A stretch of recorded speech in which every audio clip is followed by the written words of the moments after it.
দর্শক, আপনি যদি সরকারি চাকরিজীবী হন, এমপিওভুক্ত শিক্ষক হন কিংবা আপনার পরিবারে কেউ সরকারি বেতনভুক্ত থাকেন, তাহলে আজকের প্রতিবেদনটি আপনার জন্য অত্যন্ত গুরুত্বপূর্ণ। কারণ আজ আমরা জানাবো নবম পে স্কেলের গেজেট কেন এখনো আটকে আছে, কোন প্রযুক্তিগত জটিলতায় এটি পিছিয়ে যাচ্ছে, কবে নাগাদ এটি চূড়ান্তভাবে প্রকাশ হতে পারে, বিভিন্ন রাজনৈতিক দল এই পে স্কেল নিয়ে কে কি প্রস্তাব দিয়েছে তার তুলনামূলক চিত্র, এবং দেশের লাখ লাখ এমপিওভুক্ত শিক্ষক কর্মচারীর ভাগ্যে ঠিক কি ঘটতে যাচ্ছে।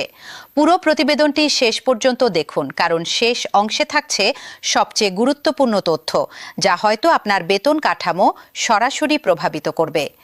নমস্কার দর্শক, স্বাগতম জানাচ্ছি আমাদের আজকের বিশেষ প্রতিবেদনে। দীর্ঘ 11 বছর পর সরকারি চাকরিজীবীদের জন্য নতুন বেতন কাঠামো অর্থাৎ নবম জাতীয় পে স্কেল নিয়ে সারা দেশে যে আলোচনা চলছে, আজ আমরা সেই বিষয়টি নিয়েই বিস্তারিত আলোচনা করব। প্রথমে আসা যাক সবচেয়ে গুরুত্বপূর্ণ প্রশ্নে, গেজেট কি আদৌ প্রকাশ হয়েছে? উত্তরটি হলো না। যদিও চলতি বছরের 1 জুলাই থেকে ধাপে ধাপে নতুন বেতন কাঠামো কার্যকর হওয়ার ঘোষণা দেওয়া হয়েছিল এবং 2026-27 অর্থ বছরের বাজেটে এর জন্য পৃথক অর্থ বরাদ্দ রাখা হয়েছিল, তবু নির্ধারিত সময়ে চূড়ান্ত গেজেট প্রকাশ করা সম্ভব হয়নি। সংশ্লিষ্ট সূত্র অনুযায়ী সরকারি কর্মকর্তা কর্মচারীদের সমস্ত বেতন, ইনক্রিমেন্ট, পেনশন ও জিপিএফ সংক্রান্ত কার্যক্রম বর্তমানে সম্পূর্ণ স্বয়ংক্রিয় পদ্ধতিতে অর্থাৎ আইবাস প্লাস প্লাস এবং ইলেকট্রনিক ফান্ড ট্রান্সফার সফটওয়্যারের মাধ্যমে পরিচালিত হয়।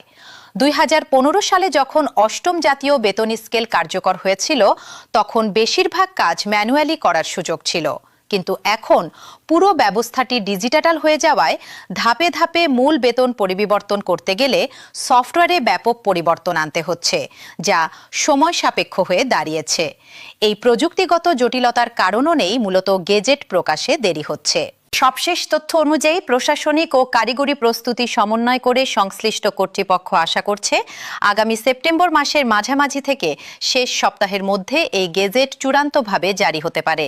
তবে সবচেয়ে স্বস্তির খবর হলো, গেজেট প্রকাশে বিলম্ব হলেও এই পে স্কেল কার্যকর হবে 1 জুলাই থেকেই, অর্থাৎ পূর্ববর্তী সময়ের বকেয়া বেতনও কর্মচারীরা পরবর্তীতে সমন্বয় করে পাবেন বলে সংশ্লিষ্ট মহল থেকে জানানো হয়েছে। জাতীয় বেতন কমিশনের সুপারিশ পর্যালোচনার জন্য গঠিত বিশেষ কমিটি তাদের চূড়ান্ত প্রতিবেদন সরকারের কাছে জমা দেওয়ার প্রক্রিয়ায় রয়েছে। এরপর প্রস্তাবটি চূড়ান্ত অনুমোদনের জন্য মন্ত্রিসভায় উপস্থাপন করা হবে। এখন প্রশ্ন হলো, কেন এত মানুষ এই পে স্কেলের জন্য অধীর আগ্রহে অপেক্ষা করছেন?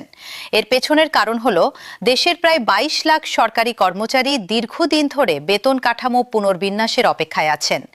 জীবনযাত্রার ব্যয় ক্রমাগত বৃদ্ধি পাওয়া, পদোন্নতি ও টাইম স্কেলের সুযোগ সংকুচিত হয়ে যাওয়ায় তারা আর্থিকভাবে যথেষ্ট চাপে রয়েছেন। শিক্ষা, চিকিৎসা, বাসা ভাড়া, গ্যাস ও বিদ্যুতের মতো নিত্য প্রয়োজনীয় ব্যয় নির্বাহ করা তাদের জন্য কঠিন হয়ে পড়েছে।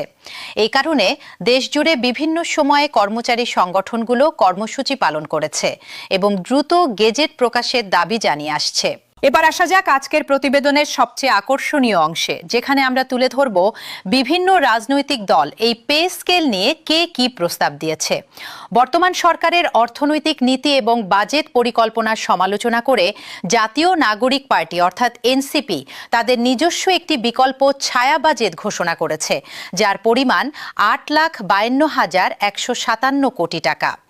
বাংলাদেশ 2.0 নামের এই রূপরেখায় সংস্কার, কর্মসংস্থান ও বিনিয়োগের মাধ্যমে টেকসই প্রবৃদ্ধি অর্জনের লক্ষ্যে 12টি প্রধান খাতে মোট 71টি সুনির্দিষ্ট নীতিগত প্রস্তাবনা তুলে ধরেছে দলটি।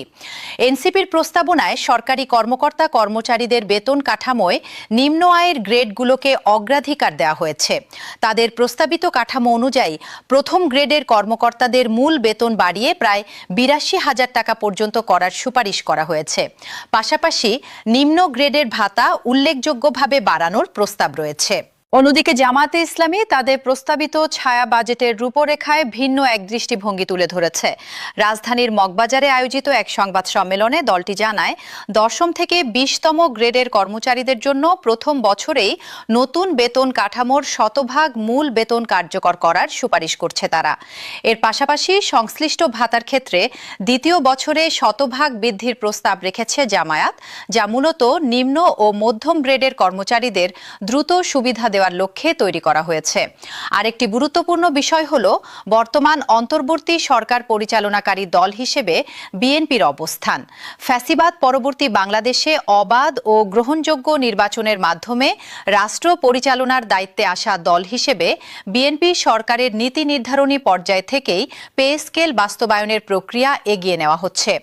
সরকারি সূত্র বলছে, দেশের সার্বিক অর্থনৈতিক পরিস্থিতি ও মূল্যস্ফীতির বিষয়টি বিবেচনায় রেখে ধাপে ধাপে এই কাঠামো বাস্তবায়নের পরিকল্পনা করা হচ্ছে, যাতে রাষ্ট্রীয় কোষাগারে বাড়তি চাপ তৈরি না হয়। তিনটি দলের প্রস্তাবনা পাশাপাশি রাখলে এতে স্পষ্ট চিত্র উঠে আসে। এনসিপি জোর দিচ্ছে নিম্ন আয়ের গ্রেড এবং উচ্চতর গ্রেডের ভারসাম্যপূর্ণ বৃদ্ধির ওপর। জামায়াত জোর দিচ্ছে দ্রুততম সময়ে শতভাগ বাস্তবায়নের ওপর, বিশেষ করে ১০ম থেকে ২০তম গ্রেডের কর্মচারীদের জন্য। আর সরকার পরিচালনাকারী দল হিসেবে বিএনপি অগ্রাধিকার দিচ্ছে অর্থনৈতিক স্থিতিশীলতা বজায় রেখে ধাপে ধাপে সতর্ক বাস্তবায়নের ওপর। এই তিন দৃষ্টিভঙ্গির মধ্যে সমন্বয় সাধন করেই চূড়ান্ত গেজেট তৈরি হবে বলে ধারণা করা হচ্ছে।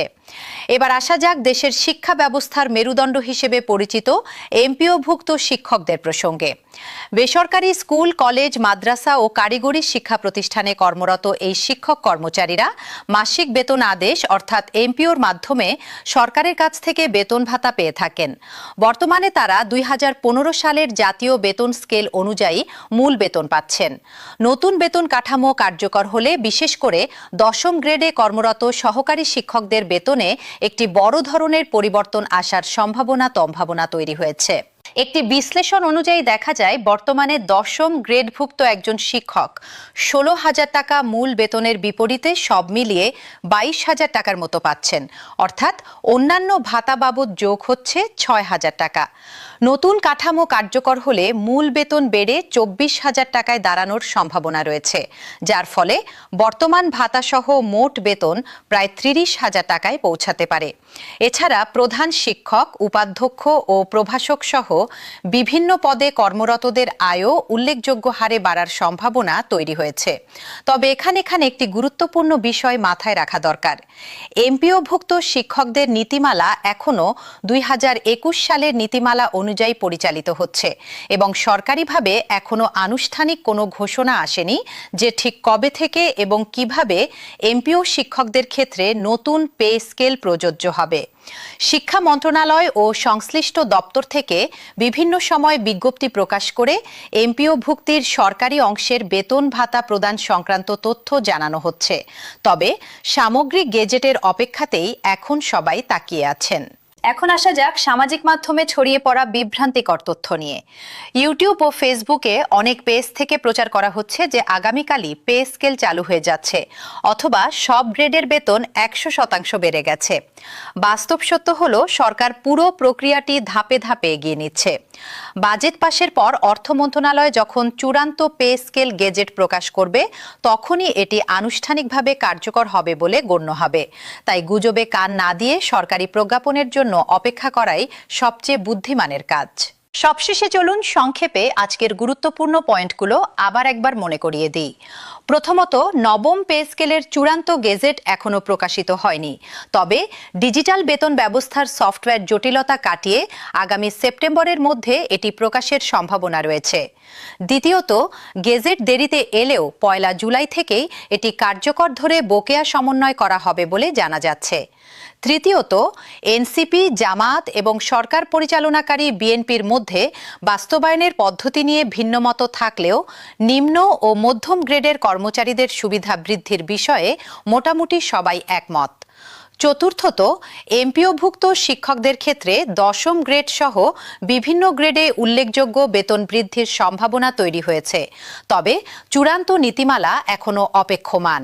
আপনার যদি এই প্রতিবেদনটি ভালো লেগে থাকে তাহলে ভিডিওটি লাইক করুন, চ্যানেলটি সাবস্ক্রাইব করে নোটিফিকেশন বেল আইকনটি চেপে রাখুন, যাতে পে স্কেল সংক্রান্ত সর্বশেষ প্রতিটি আপডেট সবার আগে আপনার কাছে পৌঁছায়। কমেন্ট বক্সে জানান আপনি কোন গ্রেডে কর্মরত এবং নতুন পে স্কেল নিয়ে আপনার প্রত্যাশা কি।